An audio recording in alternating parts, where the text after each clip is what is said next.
Hey guys, it's Leah from Presley World, and welcome to episode 2 of my Elvis podcast. Today I'm going to be doing a Elvis and Priscilla timeline type of thing. This is probably going to be a part 1, part 2 situation because I have so much information to share and I hate to go over 30 minutes, so I'm trying to keep it under 30 for sure because it can be kind of overwhelming. So this is my Elvis and Priscilla timeline part 1. So I'll be covering the timeline of events from Germany, September 1959 in Germany, to March 1963 in Memphis, basically. The reason I'm doing this is because there's tons of misinformation and confusion with the actual dates and ages of Priscilla during this time. I don't know how people get so confused with her age. And actual fans, it's not just random people. There's fans that really just seem very confused about how old she was when they first met, how old she was during that second visit in Los Angeles and Las Vegas. There seems to be confusion about her age when she moved in. So I'm trying to help you guys with that. Get the information down so there's no more confusion. This is one of the biggest ones I've seen, and this is from people in general, not really fans, but one of the biggest lies that are being told and repeated quite a bit is that Priscilla was 14 years old when Elvis married her. I mean, what a load of rubbish. How can you possibly think that? You know, it's a simple Google search. Look it up. I just Google it. Why do people repeat that she was 14 when they got married? She was 14 when she moved in. Why are they obsessed with this 14-year-old thing? Elvis knew her for 5 months when she was 14. That's it. What is going on here with that 14-year-old shit? I don't understand. I mean, I see it almost daily in the Elvis, not even, I wouldn't say fan community, but any sort of Elvis topic, and when people come in to, voice their opinions, they always bring up the 14-year-old Priscilla thing. And I don't really communicate with these people because they're so unimportant to me. But basically, I just don't understand how you could get that information and keep repeating it. It's just, the information's there. How stupid are you? It's a quick Google search, it really is. So no, she was not 14 when they married. She was 14 when they first met for 5 months, and then he didn't see her again for over 2 years. And she was 17 when they saw each other. Not 16, not 15, not 14. She was 17 years old when they saw each other next. Okay, that's another big one. People think she was 15 or 16 years old when they did that Los Angeles trip. No siree. It was in June of 1962. She had just turned 17 years old that May. So I hope I can clear that one up, guys, because that one bugs me. Actual fans don't even know the ages of Priscilla. And to me, it's simple mathematics, so I get a little frustrated. But I guess it's not really worth getting mad about, but I find it just surprising when people don't know, because I feel like it's a real easy search on their end. But anyway, moving on. Another one I see quite a bit is that she moved in at 15.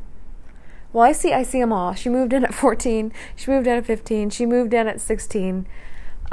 Priscilla was 17 years old when she moved into Graceland, and then 2 months later, she turned 18 years old. She was no child. She was far from a child. She was a teenage girl who legally became an adult 2 months after she moved in. She was not a little girl, as so many people claim. I don't know why they're confused about that. Joe Esposito, in his book, he put that she was 16. Why wouldn't he know that? I mean, he's written like 5 books already. I mean, come on, man. They claim to be so close to each other, and they remember so much information, right? Except actual ages of the people you're so close with. Priscilla was not 16 when she first visited or moved in. She was 17 when she first visited, and she was 17 when she first moved in. So I hope we can change all the misinformation being spread to the correct years and ages of Priscilla. So, all right, so we good with that?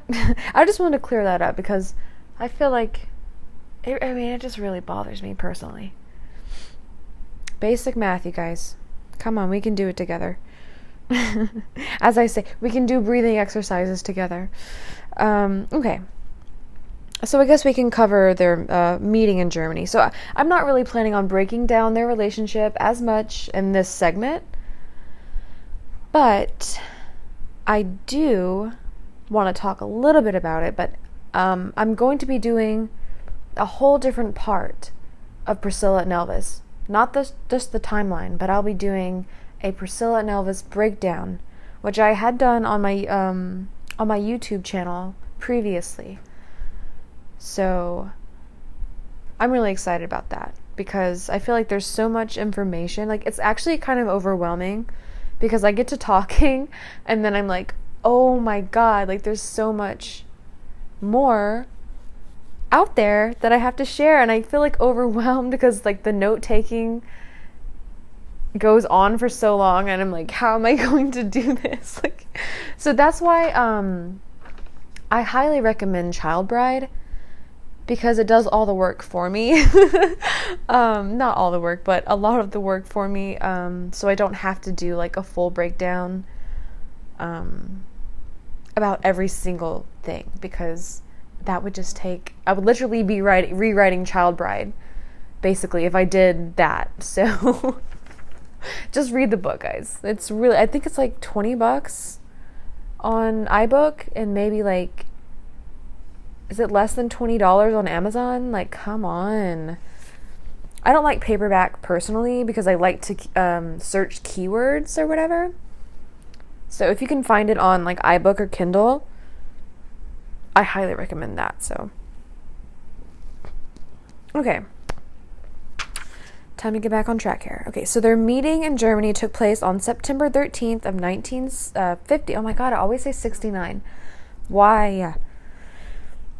Their meeting, first meeting took place on September 13th, 1959.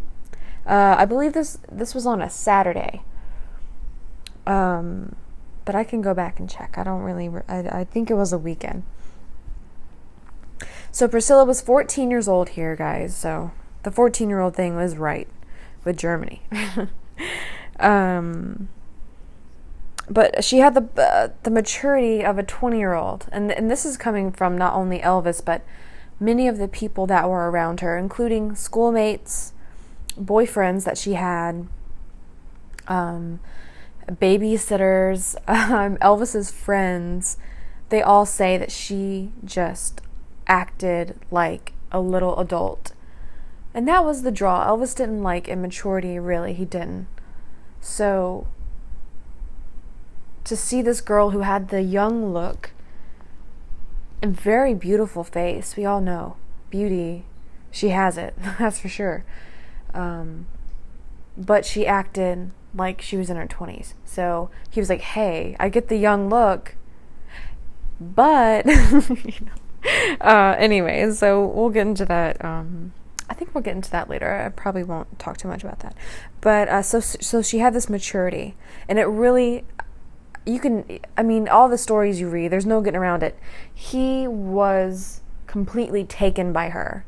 Shook. He was shook. There was a true instant, like, flash between them. Well, on his end, Priscilla claims that she didn't feel anything on her end. She only talks about how beautiful he was. So she said it wasn't true love at first sight for her, but for Elvis, it usually is. as soon as he would meet someone that he felt a connection with, that night he could be saying, "I love you." That is not an exaggeration. He really just fell in love so easily and so quick, so fast. And I think that's great in a way, but I think it really got him into a lot of pickles and jams. And I feel like he really needed to kind of slow down. But I get it. He was a man who liked to live life in the fast lane, you know? But anyway, so during this time, this summer that they are, I guess, yeah, it was still summertime, that they met, Elvis was, I keep doing that. Priscilla was highly instructed by Curry Grant on how to behave, because Curry had been around for quite some time, watching Elvis with other women, other girls, and he knew he wanted Priscilla to, I guess, I don't know, I guess he was kind of pushing her to, I don't know, what Elvis used to say is this: these men always try to hook me up with women because they want brownie points. So I think the guys wanted to bring the best woman to him, the best, like George Klein was like the matchmaker, right? And I feel like that was what Curry was doing. After he got what he wanted from Priscilla, he was like, okay, well, this is how you act. And he wanted to impress Elvis. Like, hey, look what I brought you. As sick as it sounds, it is what it is. That's what happened. So anyway, after, Priscilla was instructed on how to behave, she didn't need much instruction because she learned pretty quick on how she was studying Elvis. She was learning each step of the way. But anyway, here we go. Back on track. This is what happens, guys. I have 10 pages of notes, and yet I'm going completely off. Because I'd say one thing, and then I'd think of something else, and then gotta reel that accent in. It kind of came out for a second there. Hey, I may not be in Louisiana anymore, but I am still a Southern girl, born and raised, yeehaw, and all that shit. Okay, so anyway, back on track here. I'm not trying to break down their relationship today. It's so hard not to do that, but we're not going to do it. Here we go. So Elvis and Priscilla met in September. They saw each other on and off for about 5 months during this time. Elvis had other girlfriends that he was seeing quite a bit. Young girls about a little older than Priscilla. Girls in their 20s. He was in Paris. He had many different chicks he was seeing. Still writing Anita Wood, who he was... obviously he stayed with Anita for 2 more years after he left the army, so she was by no means in the past. Anita was very much his main girlfriend. And he also went on maneuvers quite a bit, so he was off quite a bit, not always with Priscilla during this time. Actually, if you read her book, she doesn't have a lot to say about Germany, because not very much went on. Because he was a very busy man, and they saw each other mostly on the weekends, and he wasn't just Priscilla. I love his quote from Marty Lacker. I don't always use him as a source, because sometimes he can exaggerate so much it's embarrassing, and I don't really respect it. I don't really respect the exaggerations, and Marty Lacker tends to do that, but I really trust him. I like this quote right here. He said, everyone thinks that Elvis's meeting Priscilla was the main event of his going to Germany. That was not true. And I believe that, because there's so much that was going on in his life that some 14-year-old girl was not the main event. She was not what captivated him entirely. He had other things going on, but there's no denying the spark that, the flame that started within him over Priscilla. I can't deny that. I'm too much of a realist to deny that. Most of us know how this relationship between them was. If you basic information, read her book, read a couple of biographies, you kind of get the drift, right? Priscilla listened to Elvis talk about his life, and she sat there on the bed and listened to him talk. That was basically their relationship. And when they weren't conversing, Basically, she just wanted to have sex with him and study him. That's kind of like the vibe I got from her book. Not only her book, but various other books. It just seems that she had a mission and a goal, and obviously she got what she wanted, as she usually does. But according to her in her book, that Elvis never, every time she would beg for sex, he would be like, hey, no, you're too young, or whatever. But I have other sources of information. Elvis and Priscilla both told various stories to different people about what took place in Germany, but we are not going to get into that. I am so sorry for getting you excited over nothing. We're not going to get into any of that today, but I plan on doing that breakdown soon, so don't you worry. But until then, you know what to do. Buy Child Bride. That's one of the main ones I can recommend to you. Read between the lines. I mean, it's there. The information's there, guys. Okay. So, let's just go ahead and get out of Germany, shall we? Elvis left Germany March 1st of 1960. Priscilla was by his side during their departure. Elvis and Priscilla were driven to the airport by Curry Grant this morning. That morning. Oh, Lord.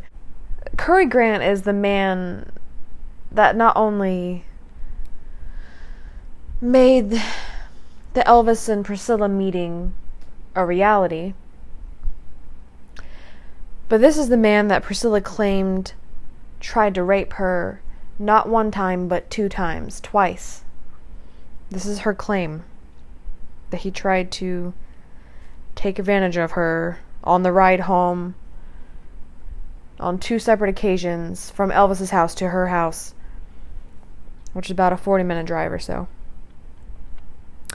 It's kind of ridiculous, actually, because in her book she claims that she told Elvis, and Elvis went berserk and shouted, "I'm going to kill him," but never took action whatsoever. Alright, anyone that knows any basic information about Elvis and his temperament and his personality knows that he would not have let that slide. But her excuse or claim in the book is that she was saying, he'll tell my daddy everything. He'll tell my parents everything. This one always bugged me. If there was nothing going on between you guys, what was Curry going to tell your parents? That y'all were making out? Okay. What are they going to be more mad about? Some man trying to rape you not once but twice? Or a man that kisses you on the mouth? So that just kind of, to me, exposes that there was other stuff going on. So Priscilla convinced Elvis not to confront Curry, and she told Elvis to let it go, which in her book, he let it go. She claims that Curry was virtually excluded from Elvis's life, and that Elvis never told him why. Yet Curry drove them to the airport. Not only that, but Curry was hanging out with Elvis until the mid-60s. He was in LA with Elvis as well. So it just kind of goes to show you that she loves to tell stories that are not true. Because if that happened, I guarantee you, Curry would be under the ground, or at least dealing with some serious broken bones, right? Okay, so when Elvis leaves Germany in March, we all know, we've all seen the footage of Elvis leaving or boarding the plane, and he turns and he looks for Priscilla and, gives her a little nod and everything. We've seen it. We've seen the footage, and it's quite adorable. That was the last time he saw her until June of 1962. So it's over 2 years. He didn't call her for several months. or at least a month and a half. He didn't talk to her. And he called her, he was on the set of GI Blues, and he called her one time to complain about the movie and the script and vent to her. So, and that was about it. I know Priscilla claims that she sent him letters occasionally, and Elvis only replied with records. That they really did not talk on the phone, or he never sent her records. But he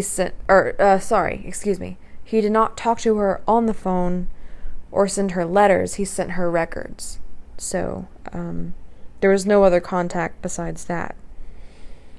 Because he was busy with his actual girlfriend, Anita Wood, who lived at his house and slept in his bed every night. Elvis had a plethora of female companions in California and on movie locations. But it's funny because Priscilla claims that Elvis kept their relationship alive, not her, because she was busy with her lovers in Germany, and we all know that. Well, see, I always say we all know this. Clearly, we don't. You have to dig a little bit deeper for this information, but Priscilla had many boyfriends, and that did not stop after she married Elvis. She had plenty of boyfriends. She loves men very much. She loves sex. She loves men. It defines who she is. That did not stop after Elvis left. She had plenty of little boyfriends or whatever, but that's okay. You know why? They were not a couple. She can do whatever the hell she wants. I see fans, it's pretty cringy, quite often. Well, Priscilla had boyfriends since Germany. Good for her. Who cares? Elvis and her were not a couple.